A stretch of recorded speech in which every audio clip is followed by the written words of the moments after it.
Hey folks, welcome to Board Game Breakfast for May 19th, 2014.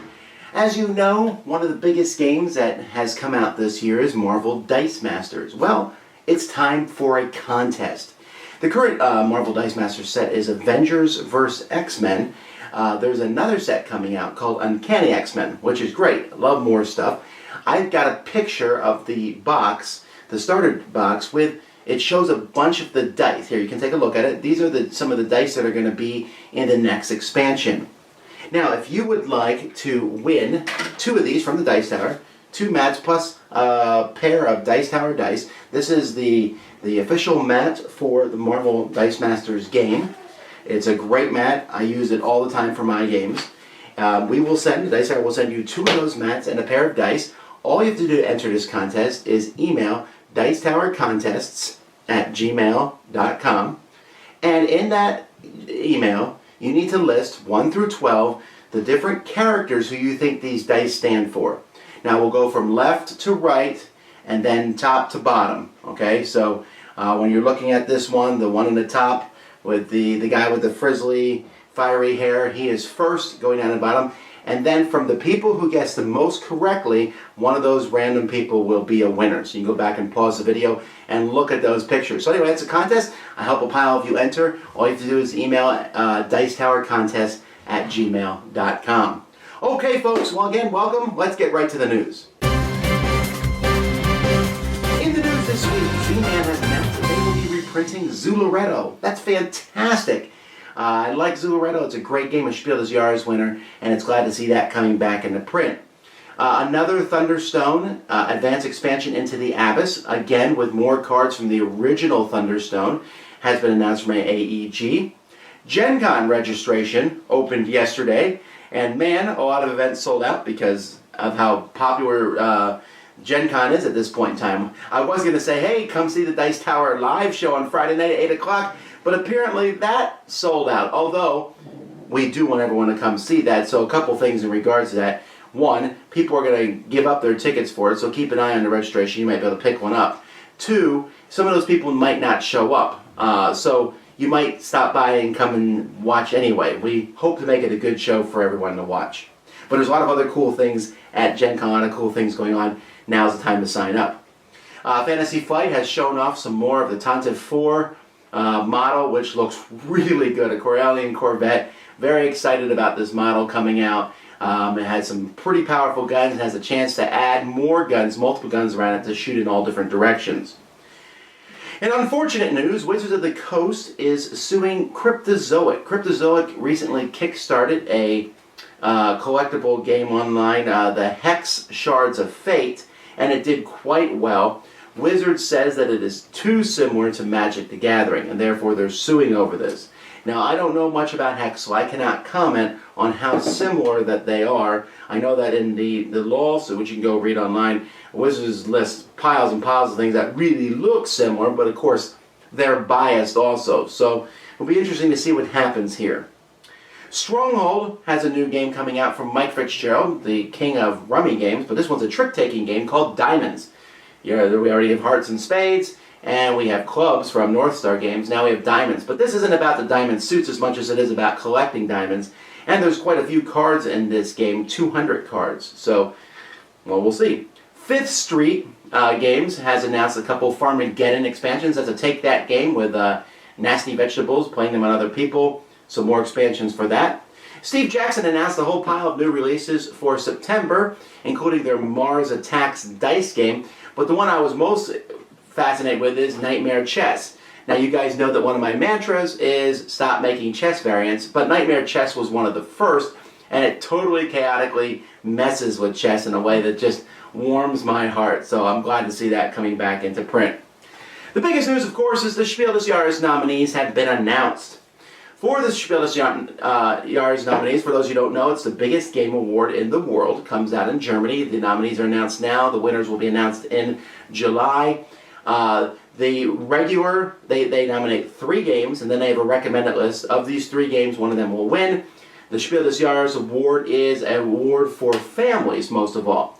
The 3 games are Camel Up, one that I haven't played, but looks fun. Splendor, a game that I had said would make it. Woohoo! I'm 1 for 3. And Concept.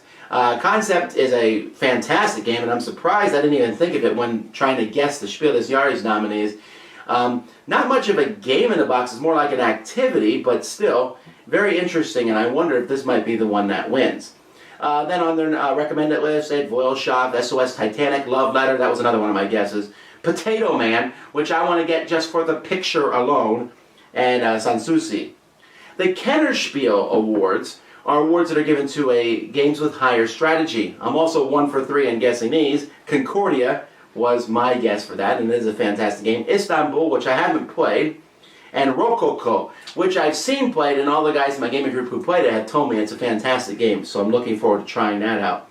And the recommended list for this was Guildhall, Americo, Russian Railroads, and Bloodbound. For once, I played all those games, and I'm really surprised about Bloodbound. I think it's an interesting game. It's kind of like a werewolf or resistance style game, but wow, to be nominated here is a pretty cool deal.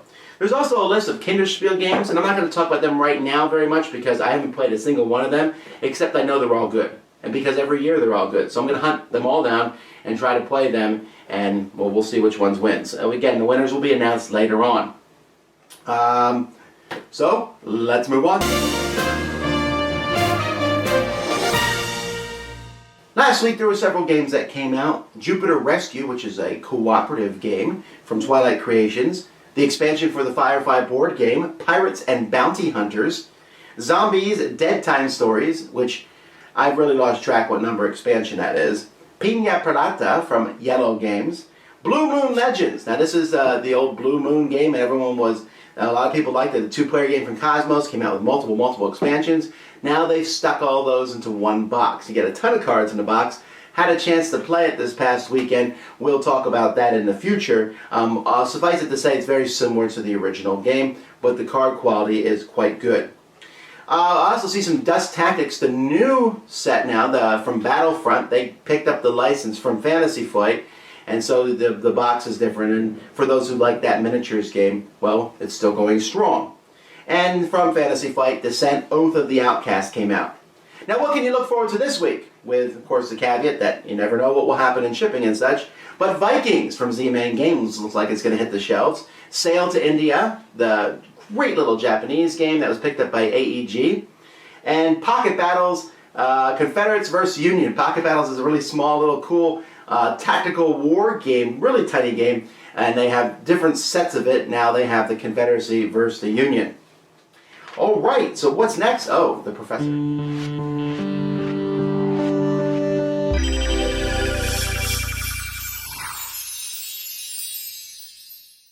Hi there, everyone. This is Scott Nicholson, and welcome to the Ivory Dice Tower, where I'm talking about my recipe for meaningful gamification. These are 6 things that you can use other than rewards and points to help people engage with something in the real world. Today I'm going to talk about R for reflection. Now, reflection is the idea of thinking about what you've done. Dewey, who is a learning theorist, said that we only learn after we do something and we reflect upon that thing. That if we don't reflect upon what we did, we don't learn. Reflection is key. If you want to help people actually make changes, long-term changes, they need to be able to reflect upon what it is that they've just done.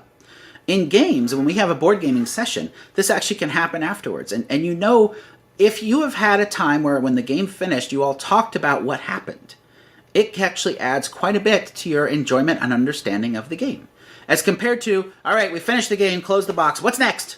And you're immediately moving on to the next thing. I would encourage you to take a minute after you finish a game and say, hey, let's talk about what happened there. I'd like to unpack it a little bit to help understand what was going on. You know, what were you thinking when you made these decisions? Why did you win? What were the choices you made? I didn't understand this thing. Because talking about a game after it's over can really help you understand what was going on in that game that you didn't see as a player.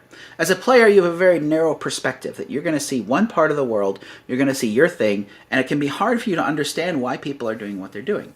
Now, sometimes those answers will be, why'd you do that? I don't know. You know, they don't have it, and that's fine too. But talking about games after you finish them, reflecting upon them, can help you not only understand more about the game, but understand more about the people that you're playing the game with.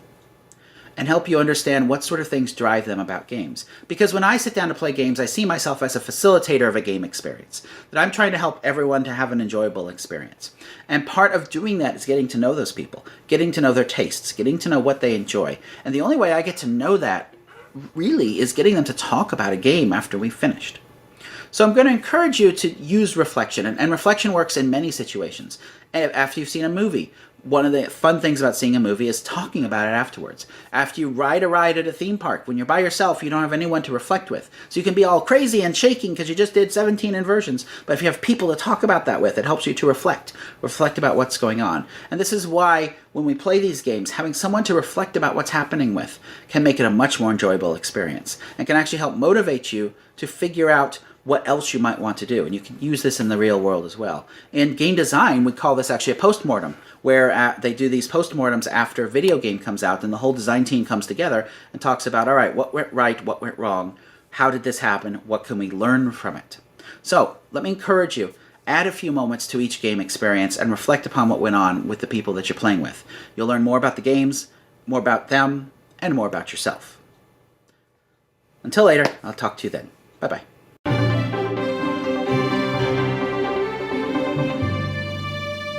As I said last week, this week I'm going to the Cool Mini or Not convention in Atlanta. I'll be there Friday and Saturday, and I hope to see any of those of you who pass by there. We'll be doing a panel on Friday about internet media and gaming, and hopefully get a chance to try a lot of the Cool Mini or Not games. Because of that, of course, this is a truncated week for me. I have at least 7 reviews from other folks, and I'll be doing some more reviews of my own. I'm going to do the new Star Trek Wave 5 ships. I'm hoping to get some Magic the Gathering stuff out there. Maybe look at the new expansion for Eldritch Horror. And then, of course, our show that we have each week. This week, I believe our show is on the Dice Tower, is Games with Hidden Objectives, coming out tomorrow. And we'll have another Board Game University for you guys this week. And, of course, all the rest of the great podcasts on the Dice Tower Network. And you can find out that information there. All right, let's move on.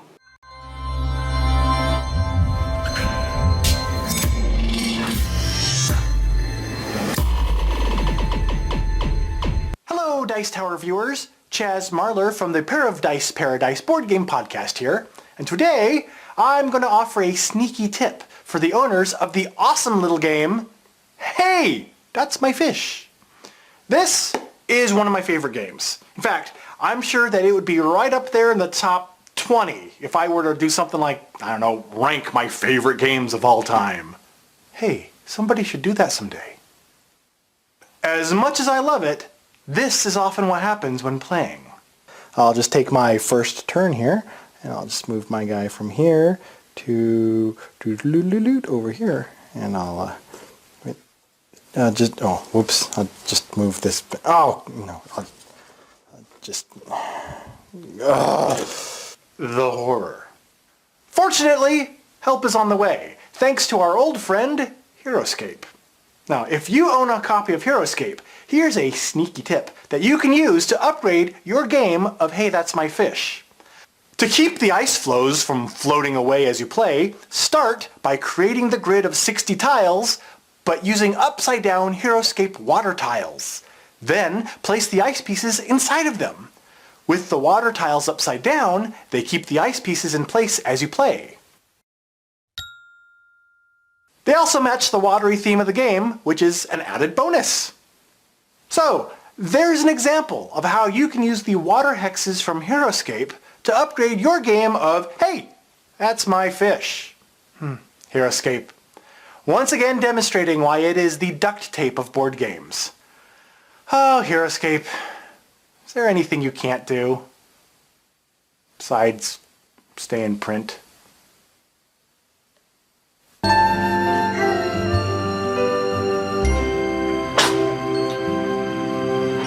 In this segment, I take a look at gaming accessories. And today, one of my favorite thing in the world is dice. But the problem with 4-sided dice is that they don't roll very satisfyingly. I mean, it doesn't matter what you do, they might bounce once or twice, and then they're simply going to roll here. The only way to get them to roll is to use the Great Dice Tower. But there's a Kickstarter, it actually ends today, for a rollable 4-sided die. And you can see this one here has this print on the top, and this actually rolls pretty well. You see how that rolled there? It just has a nice rolling effect. It doesn't roll too much. It's rolling out of the screen here, but that's because the screen is small. But it rolls really well on the table, and then it's instantly easy to see what number's on the top. And I like it quite a bit, but I am noticing that there's already some chipping on the outside of these numbers. There's no way, I think, to make these numbers so that they're indented in dice, which is the best way to have them. So I hope that that's fixed in the final product. But other than that, I really like these. They're an exceptionally cool die, and I'm going to get several of them to put in my collection. The second accessory here comes from Rothbo. Now, what Rothbo is trying to solve is the problem where when you're playing a game, it always seems like one player has to look at the board upside down. But this device is a lazy Susan for boards, essentially, where you're able to rotate it so when it's another player's turn, they can go first. The thing also comes with these holders here, which you can put these pegs, and it's a little tough to get them in the first time, but that's because, well, I want them to be tough. And as you put these in, you can kind of hold the board into place, or at least come pretty close to keep it from moving too much. So if I did this board will move a little bit, but not very much at all, and it keeps it from sliding around too much when you spin it. Now, the problem with the spinning of this board is that if you have cards or things, let's say you have, let's say I'm playing Revolution here, and I have my shield in front of me, and then we spin the board, well, that's not going to work. I'm going to have to make sure that there's enough room to properly spin the board. This board does not actually spin on the inside of my Geek Chic table, which is why the Geek Chic table is closed at this point in time, so I can show this off better. Let's take a look at some of the other boards that can fit on top of this, because several of the boards that I play with are quite big. What I basically did was I pulled some games off my shelves almost randomly. Games I knew had boards, games that I knew people would want to see upside down. So here, for example, is Yido. Now, Yido fits on this, but there's no way to lock this one in place because it's the same size as the game itself. Here's another game that I like called Airlines Europe. Now, this is one of the square boards. This one fits on, and you'll have to hold it on the side, while the top and the bottom are obviously too big to fit on this board. So you have to keep this in mind. So let's look at the board that everyone thinks about when doing these games. And here we have the Ticket to Ride board. Now, the Ticket to Ride board fits on this thing perfectly. I feel like it was made for Ticket to Ride. But now it's time to give it the spin test. Okay, here we go. We'll spin it with just the board on it. This is the Ticket to Ride Europe board. Seems pretty sturdy there. Let's try it with pieces on it. Alright, here's a game of Ticket to Ride Europe in process, a 3-player game. So let's see. As we rotate the board, well, look at that. It rotates nice and smoothly. We're not seeing any of the pieces fall off. Now let's get to ridiculous speeds. Oh, see, centrifugal. Alright, so I guess they are flying off. That's actually pretty cool. Maybe I should use this for my component drops. But look at those pieces in the middle. So now you know if you're going to play with this thing, you want to keep your pieces as close to the middle as possible. Look at that. Still sticking on those trains. Okay, well, this is ridiculous because you're never going to spin the board this fast, and hopefully you're not going on hallucinations watching it now. So, what do I think about this? Well, I think it's cool. I think that it's not very useful for many games. For Ticket to Ride, it would be fine.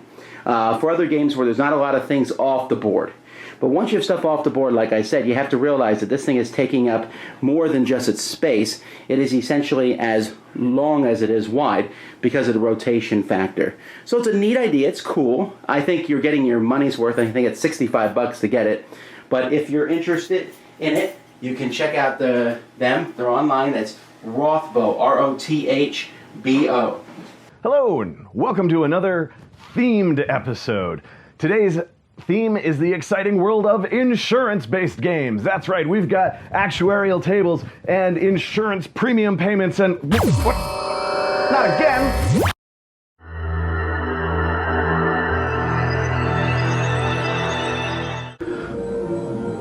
Or space games. Yeah.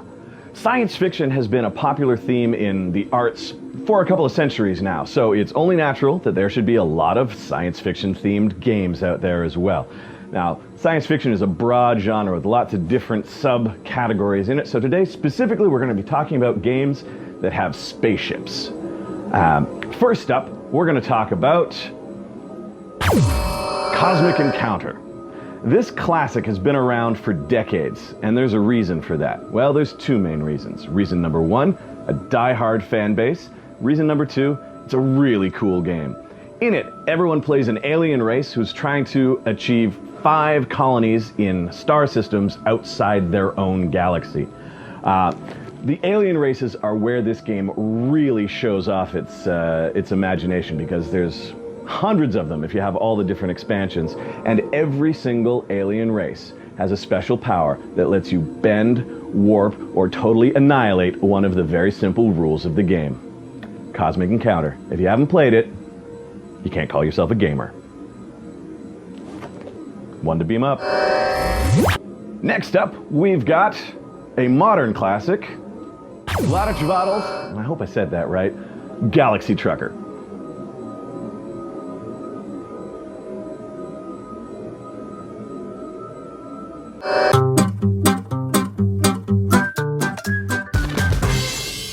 Hey folks, today I've often have a lot of people ask me, and they say, why do you take a look at all these small dinky games? There's a lot of big game releases over the course of the year.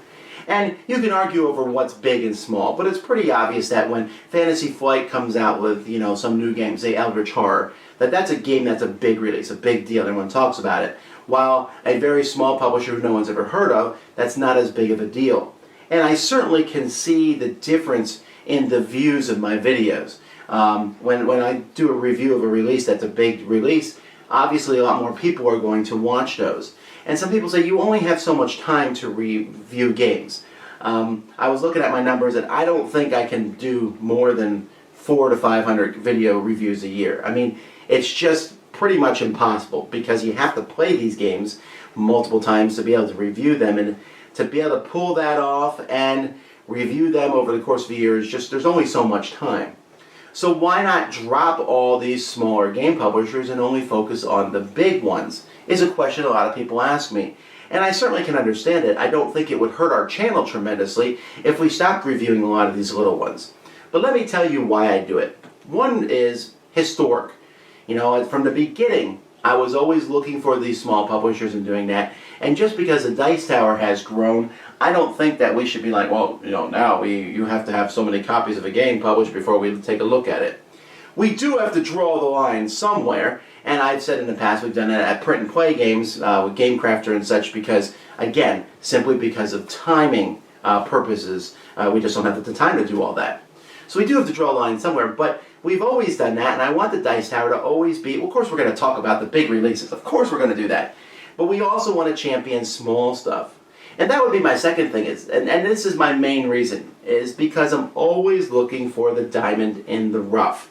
I'm always, when we bring out a pile of small games, sometimes the people at my table will sigh, like, huh. And I'm like, yes, I know.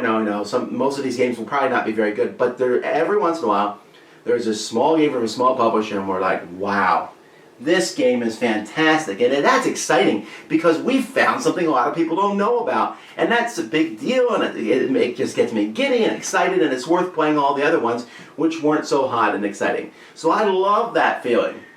And then a third reason would be that some of these small little publishers will be the big publishers of tomorrow.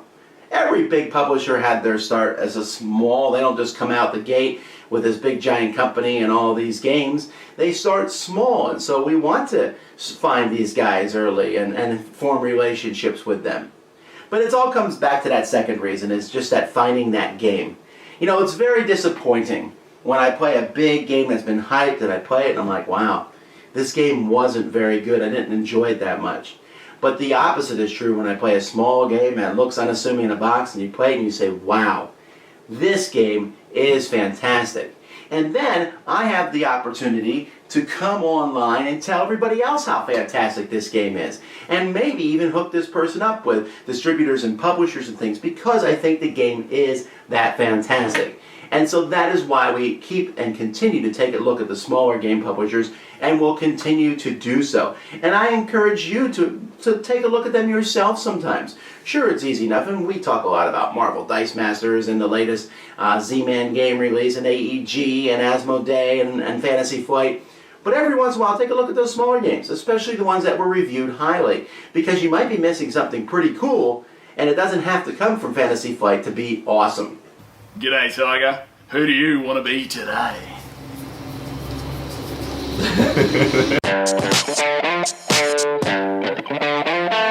Hi, welcome to the Board Game Nights. I'm Jessica James. And I'm Eos James, and today we're doing an introduction to Hit and Roll games. Hit and Roll! Eos, it's hidden roll. Oh. Hidden roll games are games where you get a roll which is hidden from other players and use social deduction to figure out who the other players are. The complexity of the game comes from the psychological interaction where you play the other players more so than the game, which often has simple mechanics. So what role are you? I got Sam. I got Christoph.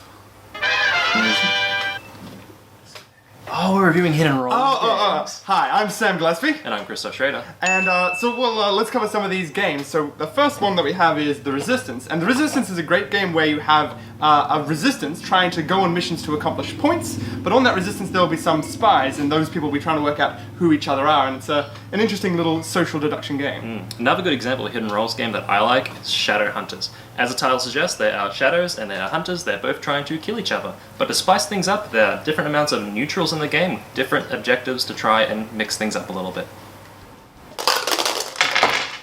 Hidden roll. No, it's hidden! Oh, I get it.